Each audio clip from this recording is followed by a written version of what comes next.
privé. Donc d'abord, c'est un projet privé. C'est un projet privé qui est donc avec des promoteurs privés, avec des financements privés, et qui s'installe sur un terrain qui est à Nanterre, comme il y a d'autres projets privés qui sont installés à Nanterre. Par contre, donc il n'y a pas d'ambiguïté aussi sur le rapport public-privé. C'est un projet privé, mais qui est fait pour accueillir du public.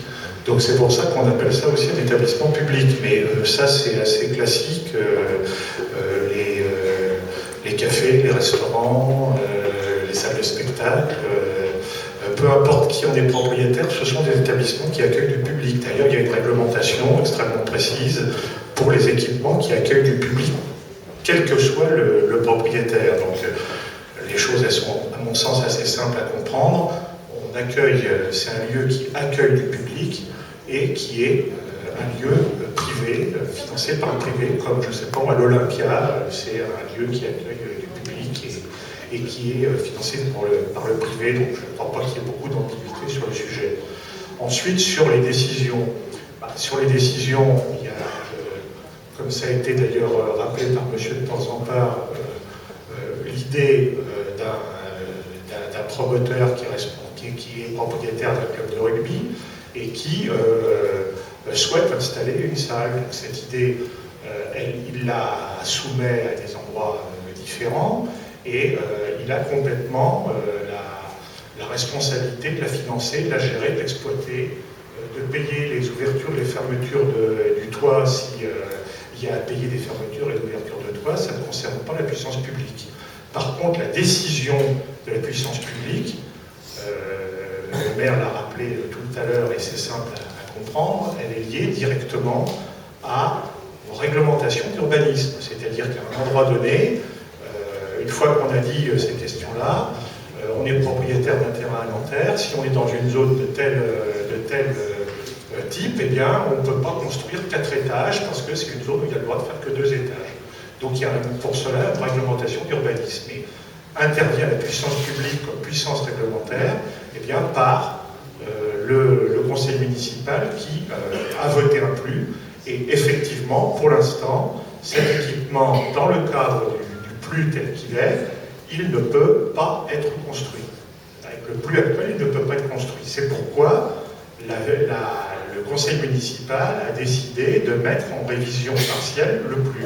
Et donc, la décision finale, qu'on le veuille ou non, on n'est pas devant quelque chose qui est tout décidé. La preuve, c'est que si en juin, la décision finale du conseil municipal, après la procédure de révision du plus, eh bien, est de ne pas voter la révision du plus, eh bien, tous ces travaux, malheureusement, ce qui a été applaudi tout à l'heure et qui se fait rêver, le projet de Christian Porzampar, eh bien, il ne peut pas être réalisé. Donc il y a des choses qui sont, je pense, assez claires et assez réalisées. Ensuite, qu'est-ce que ça fait comme intérêt pour les Nantériens? Ben, écoutez, je crois qu'on en a longtemps débattu, pesé le pour et le contre. Moi, j'ai, à la réunion de lancement ici, indiqué qu'il y a un certain nombre d'intérêts tout à fait incontestables, y compris sur l'objet lui-même, ce qu'il représente comme symbolique, ce qu'il représente comme identité, les retombées économiques, 100 000 heures d'insertion sur un chantier comme ça, bah, il n'y en a pas beaucoup qui... je crois que sur le stade de Lille, c'est 35 000 sur le stade de Lille. Bon, sur les opérations en rue à Nanterre, on est sur des chiffres tout à fait... Alors qu'on se bat pour avoir ces heures d'insertion, c'est tout à fait considérable. Les retombées économiques, les retombées en termes de spectacle, les retombées en termes de lieux d'animation, les retombées en termes même de possibilités d'aménagement et de travailler sur cette rotule un petit peu qui est au carrefour de différents quartiers, voire de différentes villes, puisqu'on est presque là au carrefour de 3 villes, plutôt de Nanterre et de Courbevoie. Je crois que c'est des intérêts qu'il faut mesurer. Mais aussi, dès la réunion de lancement ici, moi j'ai vraiment souhaité annoncer que, évidemment, un équipement de ce type-là, il faut bien peser le pour et le contre. C'est-à-dire qu'il faut prendre au sérieux aussi toutes les questions qu'on appelle aspects négatifs, nuisances, etc. Bien sûr que ça entraîne des flux de personnes, ça peut entraîner du bruit, etc. Et je crois que ce qui est tout à fait intéressant, c'est la démarche qui a été entreprise dans la concertation. Effectivement, dans la concertation, parce qu'elle a bien eu lieu, il y a eu En gros, plus de 1000 personnes. Alors, toujours pareil, 1000 personnes, c'est peu, c'est pas beaucoup par rapport aux 80 000 nantériens, on va le dire, etc. Mais en tous les cas, il y a 1000 personnes qui sont rentrées dans cette concertation, qui ont apporté des éléments, qui ont apporté des critiques, et ça a permis de faire bouger les choses, ça a permis de faire des études. Donc on est un peu dans cet aller-retour, critique, concertation, point de vue des citoyens, expertise, quelles réponses techniques on peut apporter, et donc pour essayer de minimiser au maximum les éventuelles nuisances. Alors il y a certains aspects sur lesquels on a des réponses très précises, d'autres sur lesquels on n'en a pas encore. Et puis je crois, pour finir, et pour pas être trop long, que tout le travail qui est fait actuellement, qui est en cours actuellement, qui commence actuellement sur la négociation de protocoles avec les... Ça a été aussi un retour fort de la concertation, le besoin un petit peu de contractualiser les relations, et là encore, ça fait des choses claires.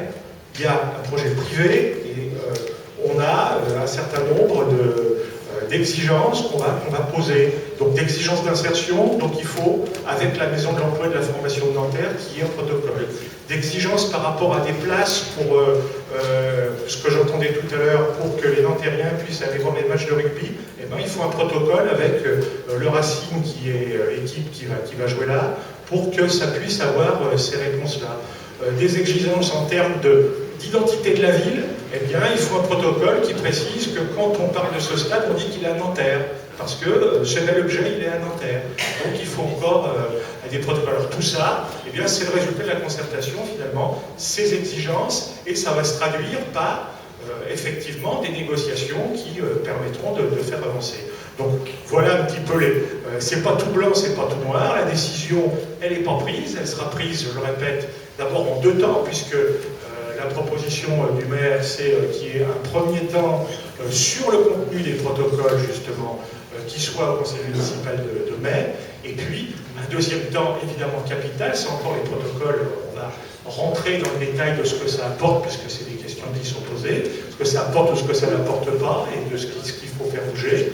Et puis ensuite, un deuxième temps là, qui sera capital là, pour la réglementation de l'urbanisme, évidemment. Et là, il y a des architectes qui le savent bien. Si le PLU ne permet pas de construire ce bâtiment-là, on ne peut pas le construire.